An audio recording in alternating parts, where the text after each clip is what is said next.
Bom dia, hoje é 12 de setembro, eu sou Ana Carolina Zitlag e esse eu ouvi num podcast da Bloomberg Linha. Aqui eu te conto as principais notícias de negócios e de economia do Brasil e do mundo. Bom dia, querido ouvinte, que, tal qual eu, está se arrastando por este início de semana pós-feriado. Vai dar tudo certo, assim como deu tudo certo e está dando tudo certo para o agro brasileiro, que, depois da soja e do milho, ultrapassarem a produção dos Estados Unidos, agora chegou a vez do algodão. Pode entrar algodão brasileiro, que está alcançando a produção recorde dos Estados Unidos e pode ultrapassá-lo dentro em breve. Vamos falar sobre isso. Por quê? Porque aqui, Bloomberg Linha, de vez em quando a gente vai falar sobre agro, não é mesmo? Também falamos, não de vez em quando, a gente sempre fala sobre bancões norte-americanos e chegou a vez dela, nossa grande estrela, Mariana Dávila, pode entrar, repórter da Bloomberg Linha. Mentira, gente, ela não está aqui agora presente, estou só trazendo ela aqui para o imaginário de todos nós, pois ela entrevistou o estrategista-chefe para mercados emergentes do JP Morgan, o Pedro Martins. E Pedro Martins diz que o momento da China, lembra que a gente está falando o tempo inteiro da economia, que está mais ou menos lá na China, não deve ofuscar o otimismo com a Bolsa Brasileira. E também vamos falar sobre um retorno aí para o mercado brasileiro de algumas empresas latino-americanas que pensaram em abrir capital nas bolsas dos Estados Unidos. Nos últimos anos isso foi uma certa modinha aí entre empresas brasileiras e agora que o cenário por lá não está mais tão interessante assim para a captação de recursos, elas estão voltando para o mercado local. Se você gosta do conteúdo da Bloomberg Linha, não esqueça de nos seguir em todas as redes sociais, em curtir aqui este podcast, em segui-lo e também ativar as notificações para ficar por dentro de todas as notícias. Vamos embora, porque eu tô com pressa. Depois do milho, depois da soja, chega agora o algodão brasileiro.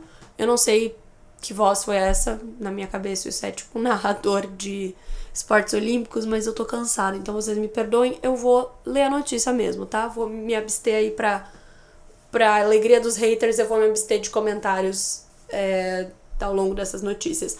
O Brasil está próximo de desbancar os Estados Unidos e se tornar o maior exportador de algodão do mundo, à medida que o Texas, a região de maior produção do país, sofre com um calor escaldante e seca.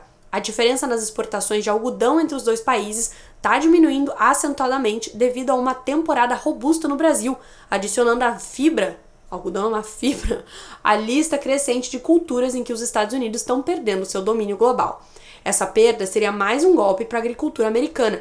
O Brasil se tornou, lembrando aqui que já falamos sobre isso, o maior exportador de milho na safra de 2023 e o líder em exportações de soja há uma década. A Rússia e a União Europeia ultrapassaram os Estados Unidos também nas exportações de trigo.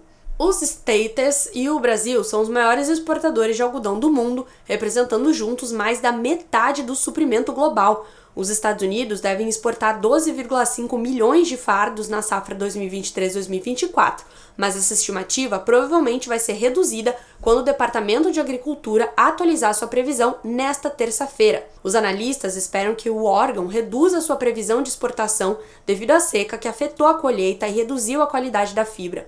A qualidade do algodão dos Estados Unidos não tem sido tão boa nos últimos anos devido às secas, enquanto a do Brasil tem muita boa qualidade, devido aos padrões de chuvas, segundo Jack Scoville, vice-presidente da Price Futures Group. As condições da safra de algodão nos Estados Unidos estão em seu segundo pior nível de todos os tempos, com 40% da produção em uma área afetada pela seca até sexta-feira. Isso inclui quase todo o estado do Texas, que teve o segundo verão mais quente já registrado neste ano, com a temperatura média acima de 29 graus, marcado por ondas de calor. Apenas 11% da safra de algodão do estado foi classificada como boa ou excelente, de acordo com dados do Departamento de Agricultura americano. Vou fazer só um comentário de tiozão aqui no final. Se esse calor do hemisfério norte vier pra cá com a potência brasileira, aí literalmente seremos nós quem iremos rir por último. Porque o que tá tendo de onda de calor por lá, né? O pessoal da Europa que não tem ar-condicionado nos seus estabelecimentos, não que todos nós aqui tenhamos também, mas o pessoal lá tá passando por um verão complicado, os Estados Unidos também. Essa foi minha única contribuição pessoal aqui para a leitura dos comentários, para leitura das notícias. Vamos para a próxima. Entrevista da Mariana Dávila com Pedro Martins. estrategista-chefe para mercados emergentes e head de Equity Research para Latam no JP Morgan.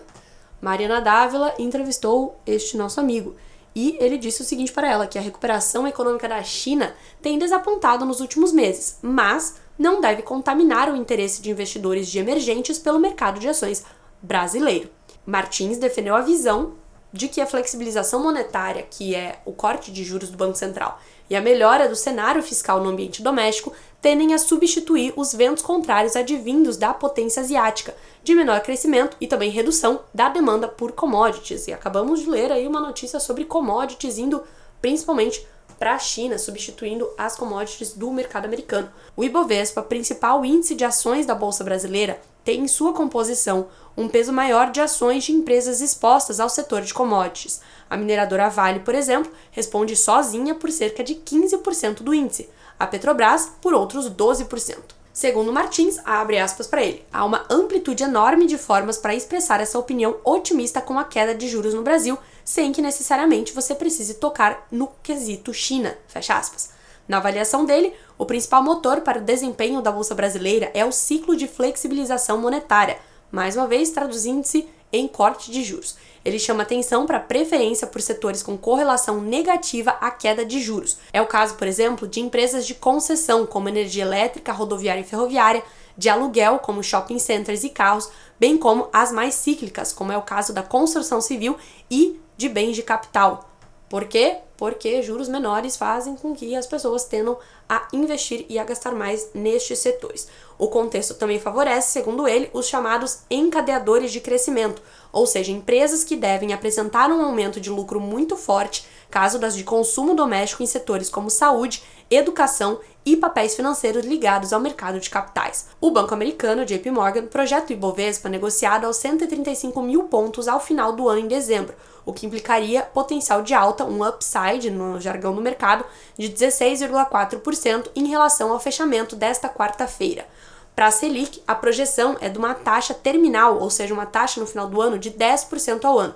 Atualmente ela está em 13,25%. Segundo Martins, abre aspas para ele novamente, para que esse preço-alvo se estenda, nós gostaríamos de ver, além do cíclico, que as expectativas de crescimento econômico melhorassem e que o governo conseguisse trabalhar no equilíbrio de dinâmica fiscal benigno, com relação dívida-PIB se estabilizando, fecha aspas. Você confere o restante desta entrevista conduzida mais uma vez por Mariana Dávila, adoro falar o nome dela, no site da bloomberlinia.com.br. E agora, porque hoje eu tô para citar o nome da galera, a gente vai falar de uma matéria que foi apurada pelo Vinícius Andrade e pela Cris Lucchesi. O Vini foi estagiário comigo na Bloomberg Mami e Cris Lucchesi é um grande ícone do jornalismo de negócios do Brasil. Vejam só a matéria que eles soltaram aqui. Euforia com IPOs nos Estados Unidos esfria e cria empresas órfãs da América Latina. O que eles querem dizer com isso? Que bancos de investimento vieram com uma proposta irresistível há cerca de 6 anos para convencer empresas latino-americanas a abrirem capital nos Estados Unidos. Abrir capital fazendo um IPO lá, estrear nas bolsas americanas, ou seja, pegar dinheiro de investidores de lá para investir nas suas empresas. A proposta era acessar um número maior de investidores com mais recursos e familiaridade com a chamada nova economia. Investidores americanos tendem a investir mais, em maior número e em maior quantidade, em empresas listadas por lá. Com juros em níveis historicamente baixos ao redor do mundo, Wall Street assistiu a uma onda sem precedentes de IPOs, ou ofertas públicas iniciais, de empresas da região, como a brasileira Stone, que atraiu desde a Berkshire Hathaway do Warren Buffett, que é o investidor guru do mercado financeiro, até o bilionário fundador do Alibaba, sobre a qual a gente leu ontem, o Jack Ma. E também tivemos a PagSeguro, estreando capital lá fora, que hoje é conhecida como PagBank. Deslumbradas com os múltiplos alcançados, muitas empresas menores seguiram o mesmo caminho. Só que a realidade pintou um quadro diferente. O Vini e a Cris Lucchesi escrevem que os volumes de negociação decepcionaram. As ações tiveram um desempenho aquém do esperado e muitos analistas não se preocuparam em cobri-las, o que levou alguns investidores a se referirem a essas ações como órfãs. O que o Vini e a Cris Lucchesi querem dizer aqui é que quando os analistas não estão cobrindo uma ação, é porque geralmente os bancos de investimento colocam profissionais para ficarem acompanhando essas empresas e dizendo para os seus clientes se vale a pena ou não colocar mais investimentos nesses papéis. No caso dessas empresas menores latino-americanas que acabaram indo para os Estados Unidos, muitas delas nem ganharam atenção suficiente dos bancos de investimento a ponto de terem analistas especializados em cobri-las. Então aqui eles estão se referindo a elas como órfãos, ou seja, não tem ninguém olhando para elas com essa competência profissional para dizer se elas estão em bom estado de investimento ou não. Em alguns casos, as ações negociam até mesmo com desconto em relação a pares que são negociadas nas bolsas domésticas. E agora, por isso, a maré está começando a virar. E a empresa brasileira Vitro anunciou que as suas ações vão se mudar para o Brasil. Outras companhias também estão reavaliando as suas ambições de abrir capital lá fora, segundo o Vini e a Cris. Eles entrevistaram o Gilson Finkelstein. E eu já tentei ler 25 vezes o sobrenome e é karma, porque o meu também é impronunciável. Então, o Gilson, presidente da B3, disse aos repórteres da Bloomberg News que, abre aspas, não existe milagre, fecha aspas. Os anos de euforia em torno de 2017 foram atípicos e combinaram um pico de otimismo nos Estados Unidos com um pessimismo excessivo na América Latina, segundo ele. Abre aspas para o Gilson novamente. No fim das contas, há uma correlação, e quando as ações caem no Brasil, também caem no exterior, fecha aspas. Do Grupo Educacional Brasileiro especializado em medicina AFIA, a gestora de ativos alternativos 20 Partners, Adecolar.com, mais de uma dúzia de empresas latino-americanas listadas nos Estados Unidos geram um volume médio de menos de 4 milhões de dólares. A performance mais fraca não é enorme, mas é significativa para muitas empresas. Na média, as ações brasileiras listadas nos Estados Unidos nos últimos 7 anos caíram cerca de 39% desde o IPO até o último dia 6 de setembro, ante uma queda de 35% para empresas que abriram capital no Brasil entre 2020 e 2021, segundo dados compilados pela Bloomberg. O banco digital Inter, por exemplo, transferiu a sua listagem primária do Brasil para os Estados Unidos no ano passado e, desde então, viu seu volume médio diário negociado cair de cerca de 82 milhões de reais, ou perto de 16 milhões de dólares, para 1 milhão de dólares.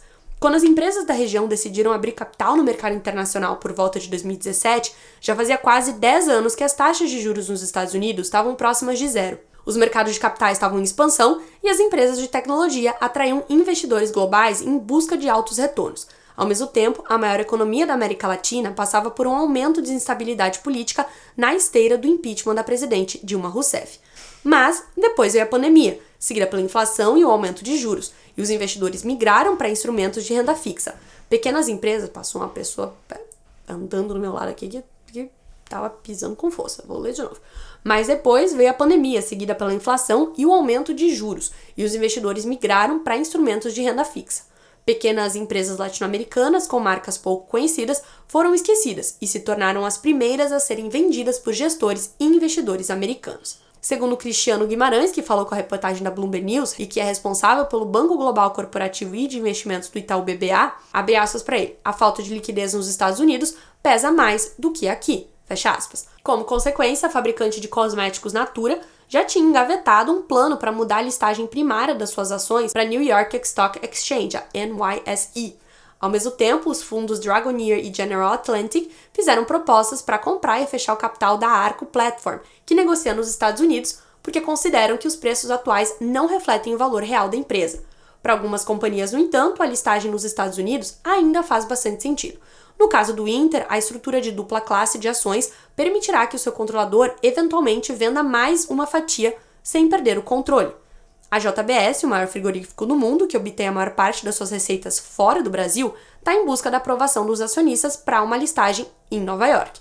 O Nubank, que realizou um dos maiores IPOs nos Estados Unidos em 2021, é coberto por mais de uma dúzia de analistas e gerou volume diário de mais de 148 milhões de dólares ao longo do último ano. Segundo o Finkelstein, da B3, abre aspas, para empresas que são realmente globais e obtêm a maior parte das suas receitas fora do Brasil, essa discussão tem algum mérito. É preciso estudar todas as nuances, fecha aspas. Esta reportagem, acabei de ler aqui, também teve colaboração de Matt Turner, da Bloomberg Money.